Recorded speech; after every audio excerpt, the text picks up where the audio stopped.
chairman of the Bar Council to felicitate the young entrants, please, sir.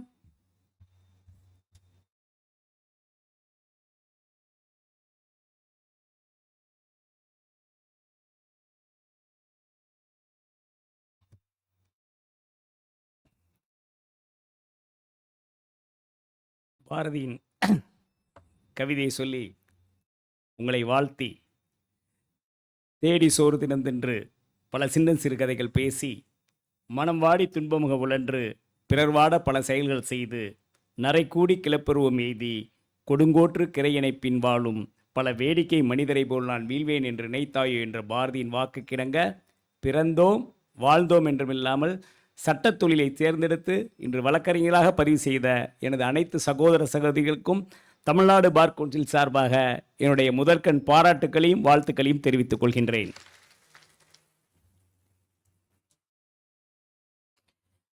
இந்த அருமையான மிகப்பெரிய பிரம்மாண்டமான நான் வழக்கறிஞர் குழுமத்தினுடைய உறுப்பினராக 2011 தேர்ந்தெடுக்கப்பட்ட காலத்தில் வழக்கறிஞர் குழுமத்தினுடைய இந்த பதவியினுடைய உறுப்பினராக இருந்த காலத்திலிருந்து கிட்டத்தட்ட இந்த 14 வருடத்தில் ஒரு அதிகபட்ச வழக்கறிஞர் பதிவு நிகழ்ச்சி என்றால் அது இன்றைய நாள் என்பதை இந்த நேரத்திலே நான் பதிவு செய்து கொள்ள ஆசைப்படுகின்றேன்.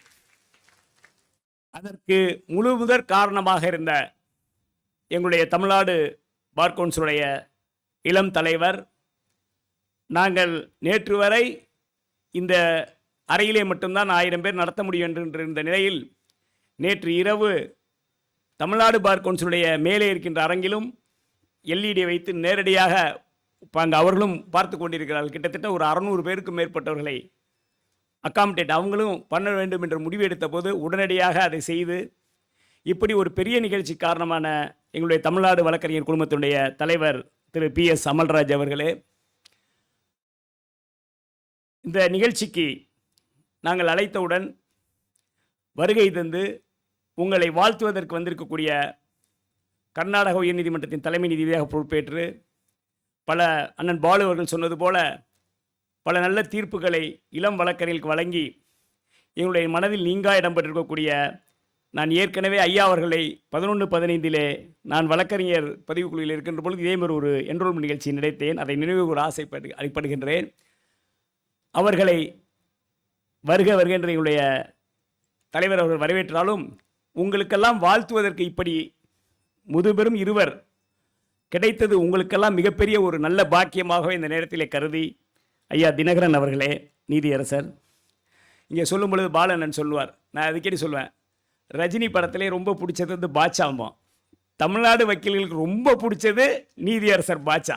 இதில் வந்து எந்த மாற்றமும் கிடையாது. இன்றும் ஓய்வு பெற்ற எத்தனை நீதிபதிகள் நீதிமன்ற விழாவிற்கு வந்தால் கூட நீதியரசர் பாட்சாவை சுற்றி பார்த்தீங்கன்னா ஒரு பெரிய வழக்கறிஞர் கூட்டம் கூட இருக்கும்.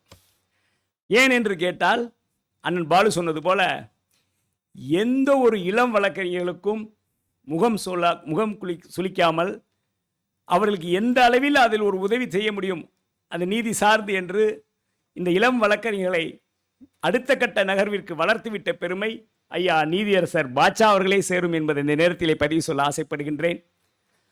அதே போல தமிழ்நாடு பார் கவுன்சிலிருந்து அகில இந்திய பார் கவுன்சிலை உறுப்பினராக சென்று எங்களால் கேப்டன் பிரபாகரன் என்றால் கேப்டன் என்று அழைக்கப்படுகின்ற அகில இந்திய அளவிலே தொடர்ந்து 3 முறை இந்தியாவிற்கே துணைத் தலைவராக தேர்ந்தெடுக்கக்கூடிய ஒரு ஆளுமை பெற்ற என்னுடைய மூத்த வழக்கறிஞர் அண்ணன் பிரபாகரன் அவர்களே, இந்த நிகழ்ச்சிக்கு உங்களையெல்லாம் என்ரோல்மெண்ட், அதாவது இந்த வழக்கறிஞர் குழுமத்தில் மிகவும் டஃப்பான, அதாவது ரொம்ப அதிரடியான பர்சன், அதே நேரத்தில் ரொம்ப கராரான என்று சொல்லக்கூடிய வழக்கறிஞர் குழுமம் எங்களுடைய பதிவு தொழிலுடைய தலைவர் அண்ணன் பாலு அவர்களே, இந்த என்ரோல்மெண்ட் போனவங்களாம் தெரிஞ்சிருக்கான் அண்ணனை பார்த்துருப்பீங்க. அவரோடு உடன் இருந்து சேலம் சென்ட்ரல் கல்லூரியுடைய தாளாளர் அவங்க அப்பா எங்களுடைய பார் கவுன்சில் உறுப்பினர் திரு தனபாலனுடைய புதல்வர் அருமை சகோதரர் சரவணன் அவர்களே, எங்களுடைய bar council co chairman Thiruvallur அருமை சகோதரர் ஸ்ரீ முருகா அவர்களே, உங்களுக்கெல்லாம் என்ரோல்மெண்ட் செய்த திரு சகோதரர் விவேகானந்தன் அவர்களே, எங்களுடைய பார் கவுன்சிலுடைய வழக்கறிஞர்களாக இருக்கக்கூடிய சகோதரி விஜயலட்சுமி ஃபக்கீர் அவர்களே, இந்த அருமையான இவ்வளோ பெரிய கூட்டத்தை ஏற்பாடு செஞ்ச எங்கள் செயலாளர் முகம் கோணாமல் செய்த செயலாளர் கிரீதா அவர்களுக்கும் ஊழியர்களுக்கும் இங்கே வந்திருக்கக்கூடிய மூத்த வழக்கறிஞர் வெங்கட்ராமன் உள்ளிட்ட அனைத்து எனது கல்லூரி சகோதரி ரமாதேவி உள்பட அனைவருக்கும் என்னுடைய மாலை வணக்கத்தினை தெரிவித்து, இங்கே எனக்கு பின்னால் அவர்களெல்லாம் மிக பெரிய உங்களுக்கான ஒரு நல்ல விஷயங்களை சொல்ல இருப்பதனால் ஒன்றை கூறி நான் விடைப்பதை ஆசைப்படுகின்றேன். இங்கே அண்ணன் சொல்லும்போது எல்லா விஷயத்தையும் திரு பாலண்ணன் அவர்களே மிக அருமையாக சொல்லிவிட்டார். நீங்கள் எல்லாம் 1000 பேருக்கு மேலே வந்தோன்னு நினைக்கலாம். ஒரு என்ரோல்மெண்ட்டுக்கே 1700 பேர். நம்ம பெரிய ஒரு கூட்டத்துக்குள்ளே வந்துட்டோம், எப்படி நம்ம இதில் வெற்றி பெறுவோமா என்று நினைக்கலாம். நான் அடிக்கடி இந்த விஷயத்தை சொல்வேன். ஐரோப்பிய நாடுகளெல்லாம் மக்கள் தொகையில் ஒரு 3%, 5% சட்டம் படித்தவர்கள் இருக்கிறார்கள். ஆனால் இந்தியாவிலே கிட்டத்தட்ட இன்றைக்கி 145 கோடி மக்கள் இருக்கிறார்கள். சைனாவை விட மேலே போயிட்டோம். 1% என்றால் கூட இந்திய அளவிலே 1,44,00,000 பேர் இருக்க வேண்டும். தமிழ்நாட்டில் என்றால் ஒரு 8 கோடி மக்கள் தொகை என்றால் 1% என்றாலே 8 லட்சம் பேர் இருக்க வேண்டும். ஆனால் நமது தமிழ்நாடு வழக்கறிஞர் குழுமத்தில் பதிவு இதுவரை இருப்பது அதிகபட்சம் ஒரு 1,50,000 பேர் இருக்கலாம். அதில் ஆக்டிவ் ப்ராக்டிஸ் ரெகுலராக தினமும் நீதிமன்றத்திற்கு வரக்கூடியவர்கள் அதில் பாதி பேர் தான் இருக்காங்க. உங்களுக்கான வாய்ப்புகள் இந்த வழக்கறிஞர் தொழில் எப்பொழுதுமே திறந்து இருக்கின்றது. நீங்கள் கூட்டத்தை பார்த்து பயப்பட வேணாம். இங்கே அண்ணன் சொல்லும்போது சொன்னார், இந்த நாங்கள்லாம் வரப்போ 500 பேர் 1000 பேர் இருப்பாங்க, இப்போ இவ்வளோ ஒரு வருஷத்துக்கே. ஆனால் இன்று ஒரு 10,000 பேர் வருகின்ற பொழுது நீங்கள் எல்லாம் பயப்படக்கூடிய ஒரு சூழ்நிலை இருக்கும். தயவுசெய்து அந்த எண்ணத்தை எட்டி வைத்துவிட்டு, இந்தியாவிலே இன்றைக்கி இந்தியா கடைசியாக அரசியலமைப்பு சட்டத்தில் நான் அடிக்கடி சொல்லுவாதான், ஜுடிஷியரி, எக்ஸிக்யூட்டிவ், லெஜிஸ்லேட்டிவ் 3 தூண்கள் இருக்கின்றது. ஒன்றை சார்ந்தது. நீதித்துறை, நிர்வாகத்துறை, அரசியலமைப்பு. இந்த அரசியல் ஆட்சித்துறை, அதாவது நீதித்துறை, அதாவது நம்ம சட்டத்தை ஏற்றக்கூடிய பாராளுமன்றமும் சட்டமன்றமும். ஆனால் இன்று இந்தியாவில் இருக்கின்ற மக்கள் அந்த ஆட்சித்துறை மீது நம்பிக்கை இழந்து விடுகிறார்கள். உங்களுக்கே தெரியும், அந்த ஆட்சித்துறையை நம்பி இருக்கக்கூடிய நிர்வாகத்துறையும் அப்படி இருப்பதனால் தினமும் நீங்கள் செய்தித்தாளிலும் சரி செய்தி சேனல்களிலும் பார்த்தீர்கள் என்றால் 1 மணி நேரத்தில் கிட்டத்தட்ட ஒரு 20 நிமிடம் நீதிமன்றத்திற்கான செய்திகள் தான் ஒளிபரப்புகின்றன. அதற்கான காரணம் என்ன தெரியுமா? மக்கள் இப்பொழுது இறுதியாக நம்பியிருக்கின்ற ஒரே இடம், தட்டுங்கள் திறக்கப்படும், கேளுங்கள் கொடுக்கப்படும், அது நீதிமன்றம் மட்டுமே முடியும் என்ற ஆழ்ந்த நம்பிக்கை உடையவராக இருக்கிறார்கள். அதை உரிய இடத்தில் பேசக்கூடியவர்களாக நீங்கள் இங்கே அமர்ந்திருக்கிறீர்கள். எங்கள் வீட்டில் ஏதோ சொன்னாங்க, இன்ஜினியர் படிக்கலாம்னு நினச்சேன், டாக்டர் படிக்கலாம்னு நினச்சேன். அப்புறம் எங்கள் பக்கத்து வீட்டில் ஒருத்தர் என்ன லா காலேஜ் படின்னு சொன்னோன்னே நான் இதுக்கு வந்துட்டேன்னு நினைக்கிறவங்கள்ட்ட தான் சொல்லுவேன், உலகத்தில் இந்தியாவில் எத்தனை மொழிகள் இருக்கின்றன, எத்தனை மதங்கள் இருக்கின்றன, இனங்கள் இருக்கலாம். ஆனால் ஒவ்வொரு இந்தியனும் எப்படி இந்துக்களுக்கு பகவத்கீதையோ, முஸ்லீம்களுக்கு குரானோ, கிறிஸ்தவர்களுக்கு பைபிளோ, இன்று இந்தியர் என்றால் அதற்கு அம்பேத்கர் அவர்களால் வழங்கப்பட்ட அரசியலமைப்பு சட்டம், அந்த அரசியலமைப்பு சட்டத்தை பேசக்கூடிய இடத்தில் நீங்கள் அமர்ந்திருக்கிறீர்கள். பிரிவிலேஜ் இது வேற யாருக்கு கிடைக்காது. ஒரு வழக்காடி உங்களிடம் ஒரு வக்காலத்தை கையெழுத்து போட்டு கொடுத்தா, இல்லை என்றால் ஒரு மெமோவை நீங்கள் கையெழுத்து போட்டு கொடுத்தால் அவர்களுடைய உரிமையை உங்களிடம் கொடுக்குறாங்க. என்னுடைய உரிமையை நீ பெற்று தருவாய் என்ற நம்பிக்கை. அப்படிப்பட்ட நீங்கள் எல்லாம் இந்த இடத்திலே அமர்ந்திருப்பது என்பது மிக உன்னதமாக, அதனால தான் நோபல் ப்ரொஃபஷன் நாங்கள் பேசுகிறப்ப.